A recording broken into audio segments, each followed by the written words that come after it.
gains sont intéressants, ça dépend où dans France tu es placé et à quel point personne te voit pour faire un mât suffisamment haut sans permis de construire. Ouais. Parce que ça, la législation, elle dit que... À partir de 4 mètres, il faut un permis de construire, ou 7 mètres. D'accord. Je sais plus. Une serre, c'est 4 mètres, un piquet, c'est 7, je crois. Ouais. Après, je sais qu'avec tu découpes des bidons bleus, là, t'en mets un comme ça, et tu les décales au fur et à mesure sur ton poteau, et dès qu'il y a un peu une petite brise, bah, ça s'engouffre, elle est un peu piégée dedans, ça fait tourner, et du coup... Bon, ça permet d'optimiser le peu de vent qu'il y a. Ouais. Peu de vent, et du coup, encore cette forme de spirale. De pallier cette hauteur de 4 mètres qui peut bloquer. Des génératrices, alternateurs de camion, le plus gros possible, roulement à billes. Après, il faut aussi faut bien se renseigner parce que s'il y a trop de vent, il faut aussi une sécurité qui fait que si ça bouge trop, hop, ça se décline pour que ça bouge plus. Sinon, ça, sur le long terme, ça pète. Ouais. Allez oublier ce détail. Hein. Pour les batteries, je ne peux pas en parler parce que c'est trop illégal. Je peux en parler que aux pauvres. Moi, là, je l'ai dit, mais bon, personne ne va le faire de toute façon. Mais il y a des solutions toutes bêtes pour notre nez. Pour pallier sinon aux batteries, il faut passer en pneumatique. Donc il y a plein d'outils en pneumatique, tronçonneuse pneumatique, groupe électrogène pneumatique. Il faut un bon compresseur, de quoi stocker l'air comprimé. Et soit tu fais de l'électricité, soit tu utilises tes machines. Ça, tu peux expliquer un peu le groupe électrogène pneumatique, donc il t'envoie de l'air comprimé et tu fais des kilowatts et des kilowatts. D'accord. Et donc pour faire marcher ton compresseur, t'avais... c'est bien d'avoir les deux. Quoi. Donc un thermique hybridé avec... Donc il faut le thermique, avec le système que tu vas nous parler là, plus un compresseur. Idéalement, ouais. Et le groupe électrogène qui fonctionne aussi qu'à l'air. Ah d'accord, ok. Qui remplace du coup les batteries. Le fait que tu aies de l'air comprimé, tu les stockes. Et hop, tu lances ton groupe électrogène qui produit des kilowatts et des kilowatts. Qui peut même, ça se peut, si ça se peut, ça produit suffisamment de kilowatts pour faire alimenter le compresseur et c'est quasiment autonome, voire surunitaire. Hein. Avec la technique là que tu nous as parlé, là, comment ça s'appelle où tu... je me rappelle plus du nom. Avec les gaz qui chauffent ce système-là. Ah oui, au pire, tu peux aussi avoir le deuxième groupe électrogène qui permet de faire des kilowatts et des kilowatts pour relancer le compresseur. Tu peux faire tourner tout moteur à combustion, à explosion à base de... Comme pour la double combustion, les fumées sont explosives. Donc soit avec du charbon, soit avec des feuilles mortes ou même de l'herbe. Dès qu'il fait assez chaud, c'est comprimé, ça explose. Et ça s'appelle le gazogène, tout simplement. Dans la Seconde Guerre mondiale, beaucoup de véhicules, même des chars, fonctionnaient avec des bouts de bois. Quoi. Mon frère avait une 4L, une 2 chevaux qui fonctionnait à ça, et c'était horriblement simple. Simple. Une caisse avec une entrée d'air, plus tu accélérais, plus ça s'ouvrait, donc l'arrivée d'air rentrait. Des copeaux de bois, un vieux couple d'anglais. Est-ce que les copeaux de bois, tu les mets où? Ça sert à quoi là? Tu fais ton petit feu dans ton poêle en fait, et les fumées vont s'aspirer dans l'admission et ça explose. D'accord. C'est une entreprise en France, tu viens avec ton véhicule, il te l'hybride, tu repars, ça tourne au bois quoi, au charbon. Donc plus tu as de relief, plus il faut mettre un charbon de qualité, et plus tu es dans une plaine, plus tu peux te contenter de feuilles, de branches, même de tonnes d'herbe quoi. C'est insolent d'efficacité. Donc tu peux aussi faire pas que avec de la fumée, tu peux aussi hybrider avec le Pantone. Le Pantone peut... J'ai le témoignage de 2 frères, ça date de pas mal d'années. À Paris, ils ont fait tourner un groupe électrogène. Donc ils avaient des petites vannes, donc au départ ils s'allumaient que à l'essence. Ils augmentaient la vapeur d'eau et ils finissaient par débrancher la durite d'arrivée d'essence et ils le branchaient à un bidon froid d'essence posé là. Donc je dis 90% à l'eau alors qu'en fait c'est beaucoup plus, c'est des vapeurs froides. Un bidon c'est quoi? C'est 99% d'eau en fait, que de la vapeur d'eau. D'accord. Il faut que ce soit les bonnes dimensions, le maximum de chaleur de l'eau, et il y a une fusion froide apparemment qui se passe.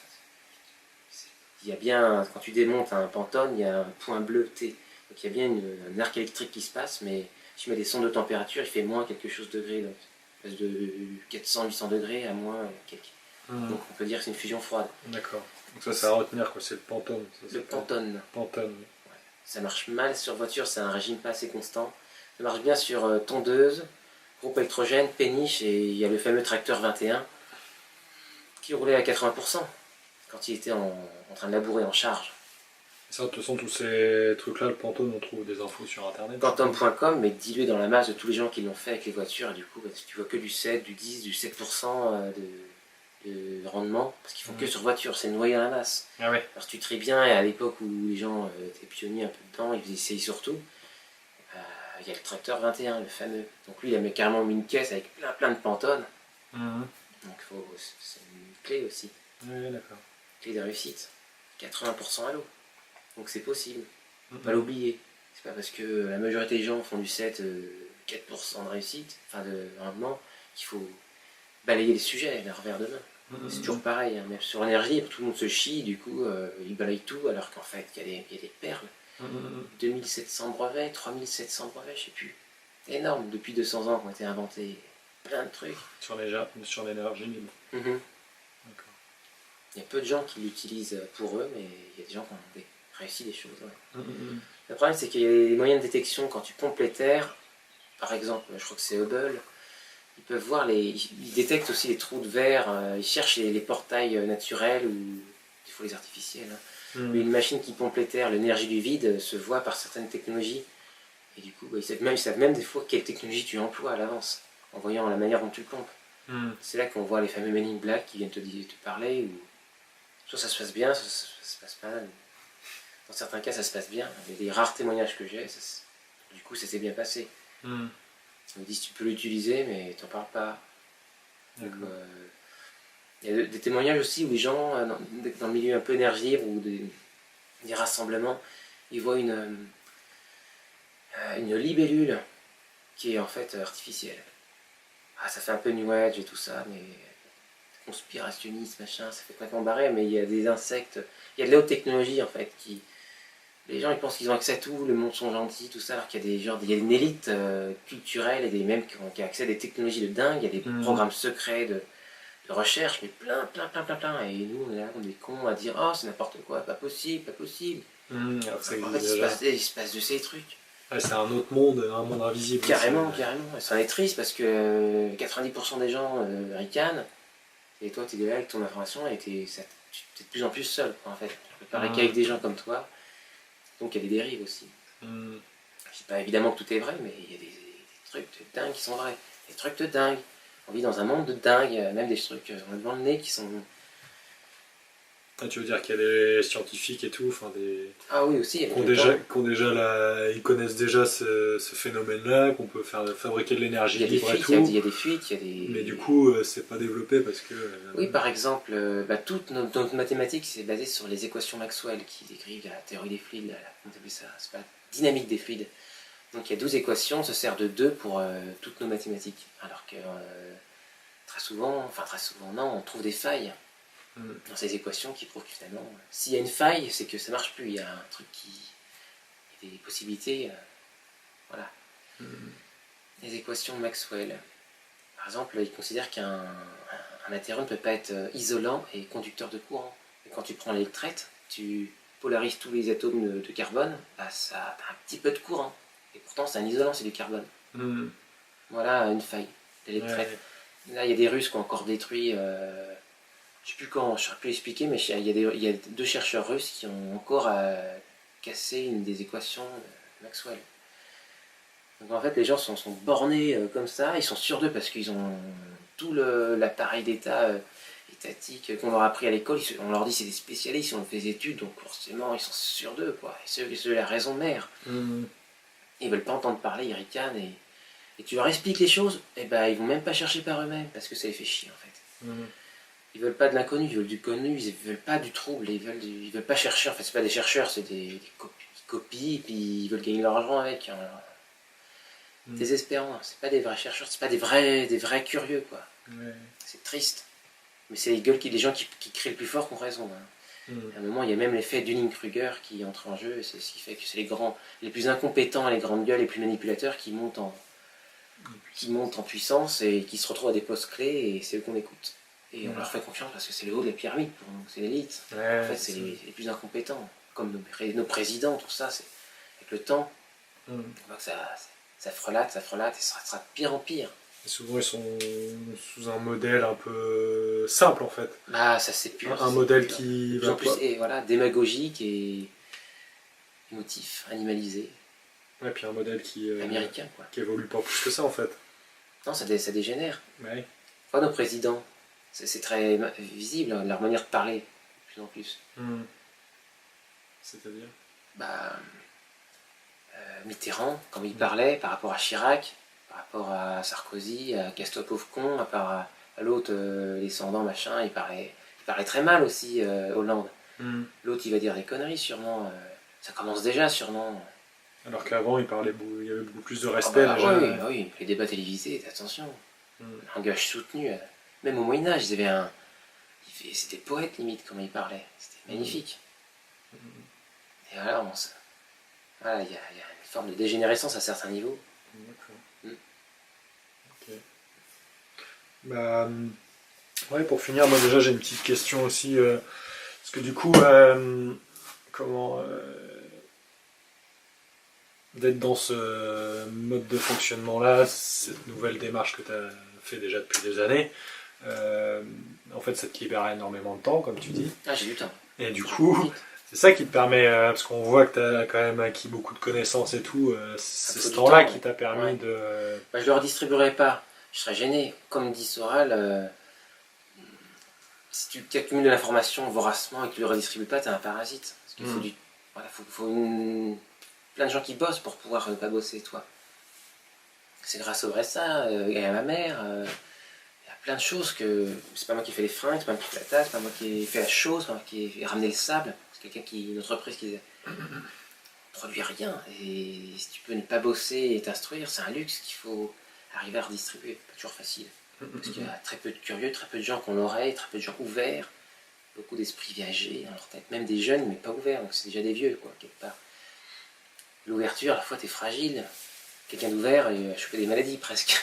Ouais. Sexuellement, étatiquement, il va croire à des trucs, il va se tromper. Donc l'ouvert est innocent, mais c'est l'enfant. Ouvert, mais il va se prendre des claques, il va se tromper, mais au moins il est ouvert. C'est plus sain quelque part.